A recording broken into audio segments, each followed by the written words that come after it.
Hi, these clips have one purpose: to teach private investors how to sleuth stocks physically so as to take the money of institutional money managers who run OPM, other people's money, and hopefully latch on to multi-baggers. Over time, the record of this channel stands on its own. Go see the last 4-year stock mentions.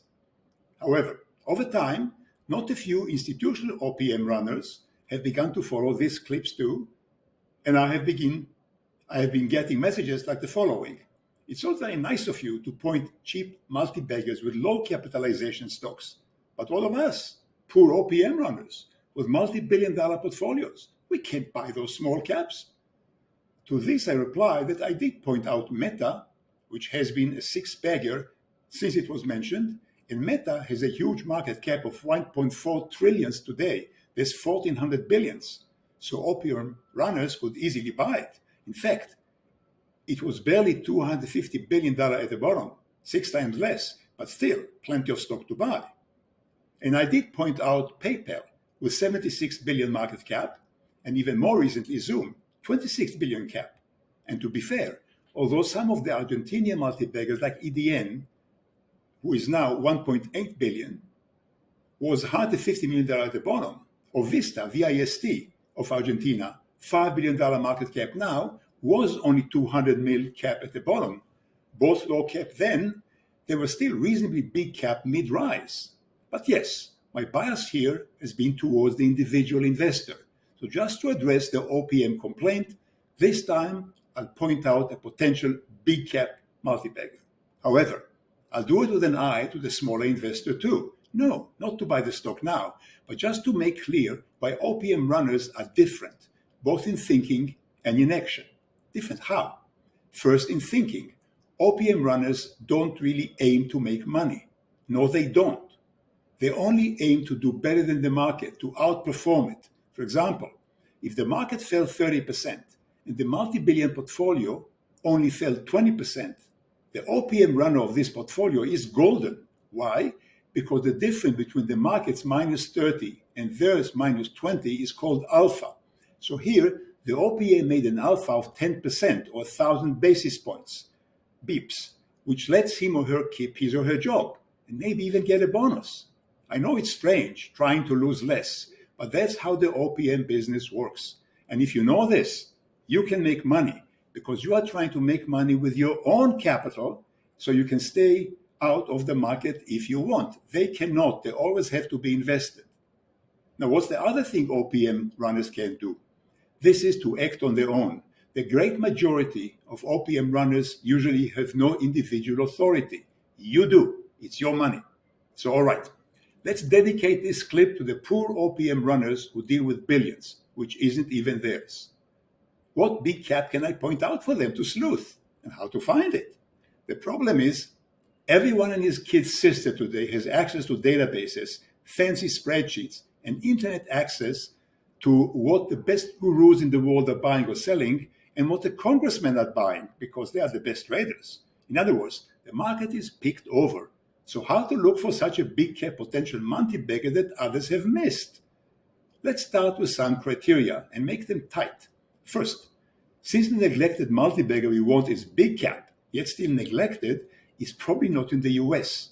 As you know, I'm not shy about picking stocks to sleuth outside North American market. For example, like my previous picks of the Argentinian stocks, about half a dozen of them. Or before that, some Indian stocks like Vedanta, or Brazil, like Embraer. So the pick will likely be not in the US. What else? Well, let's go for cyclical stocks. These are always good for buying at the bottom of the cycle, if you can catch it, rather than trying to forecast ongoing growth. Better returns, better certainty, if you can sleuth it.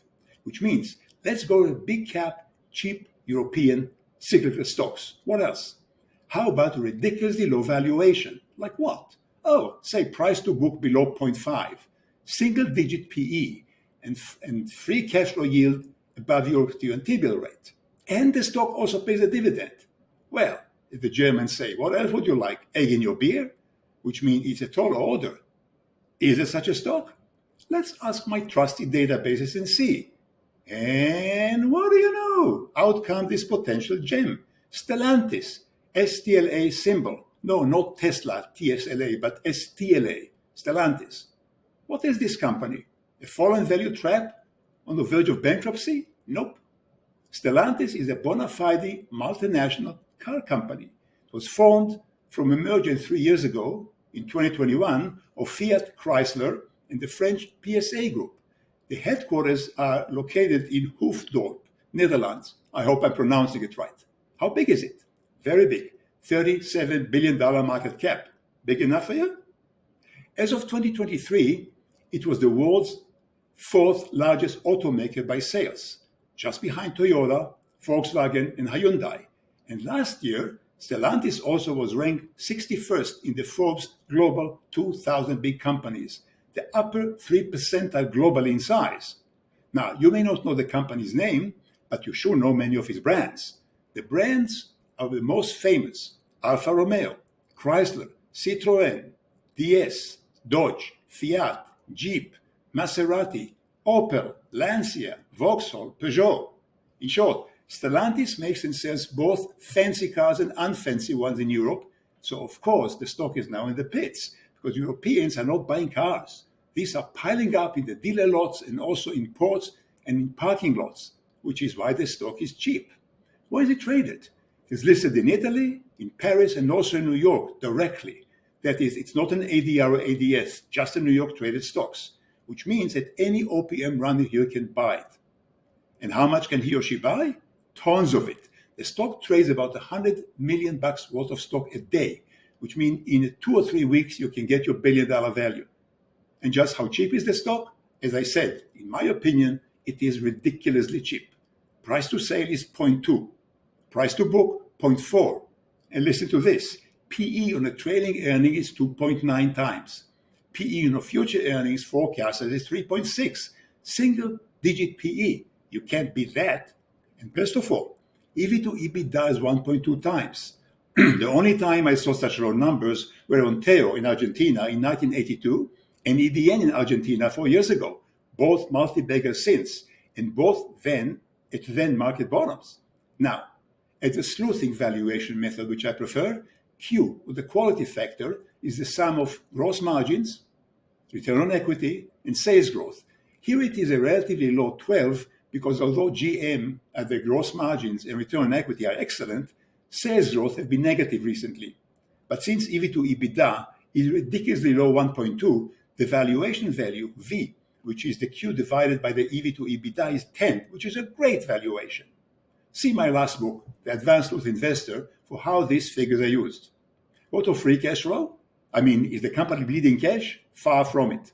Free cash flow is a positive at $800 billion a year, so free cash flow yield, which is free cash flow divided by the EV, is 2.7%, certainly higher than European short-term money. And also, the company pays a dividend, which at present payout is an astonishing 13% of the stock price. Of course, the company can always cut dividend tomorrow or just change it, but still, now it pays a lot. And for the last point, is the stock cyclical? Is it ever? Look for yourself. Clearly, the stock is now at the bottom of its chart. Here is the chart. Go ahead and freeze it.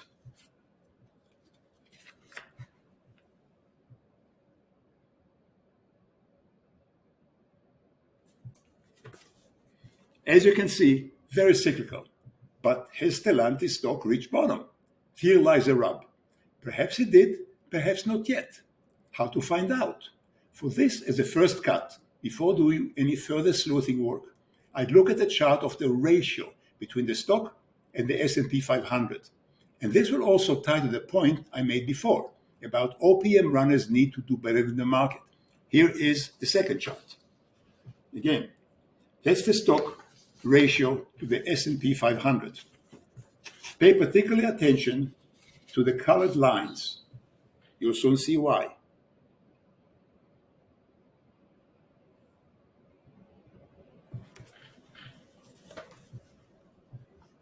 Whenever the ratio goes down, marked in red, the stock does worse than the market. So if the OPM runner happened to own it, then he or she risks being fired because he had negative alpha. On the other hand, whenever the ratio goes up, the stock goes up better than the market, marked in blue. that's the time the OPM runner wants to own it because it'll give him positive alpha. Where's the ratio now? Now it still goes down, so the stock is still underperforming and its alpha is negative. But for how long? It may go down some more to reach the same low level as the last two cycle bottoms. So what is the prognosis? If the US market is about to plunge next year, following 2 long years of negative yield curve, so will the European stock market, as will the European economy. But surely one day it will be over and Europeans will buy cars again. And when they do, Stellantis stocks reflected on the way up. Now, you're surely asking, so why do I mention the stock now, not in 6 months or so? Because if you are running, say, $10 or $20 billion, you have to start buying such stocks into the relative bottom, not upward from it. Sounds strange to you? It probably is, because you are probably running only a few millions or even a few tens of millions. But if you run multi-billions, you probably know exactly what I'm talking about. To sum up, if you run OPM of billions and you are looking for ridiculously priced big cap with a dividend too, take a look at Stellantis as a sleuthing target. It perhaps has not reached absolute bottom yet, but how close is it? For this, you better sleuth it properly, and you probably should start now so you have enough time to convince your boss and the investment committee who have the last word about buying and selling. Because unlike individual investors, OPM runners rarely have the last word and sole authority. So how far can the stock fall?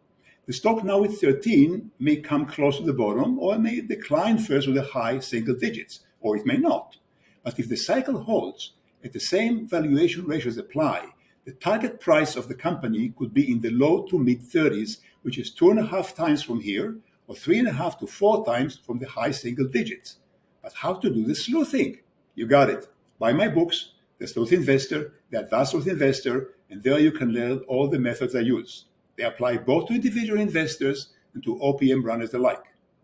That's all for now. Please let me know in the comment below what you think of the above. And if you like it, give it a like, subscribe to the channel, and forward it to all your subscribers and friends who they subscribe to. I'll see you next time. In the meantime, thank you very much for watching.